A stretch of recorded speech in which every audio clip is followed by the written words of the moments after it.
Here's a simple way to check for trouble codes on your Harley.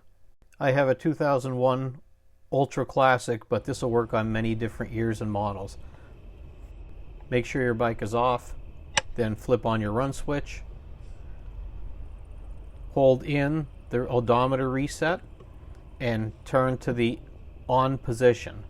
And you'll see on the display here, there are 10 different areas that your bike will look at and let you know if there's trouble in them. So we're going to cycle through them by pushing the button from 1 to 10. You'll notice that there's CLR at the end of these. That means that everything is clear and there's no trouble indicated in that group of items that your bike is checking.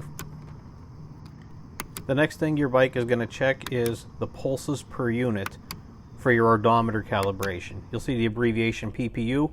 You push the button again and it will give you the number of pulses for that calibration. That's something that can be adjusted by a Harley technician or somebody that has the software, so this way it calibrates your speedometer. That information really isn't beneficial to you unless if you do have a problem with your speedometer. And to close out the diagnostic screen, all we need to do is simply turn off the bike. Hope this is of use to you. If you have any questions, please feel free to ask. Share, like, and subscribe, and thanks for watching.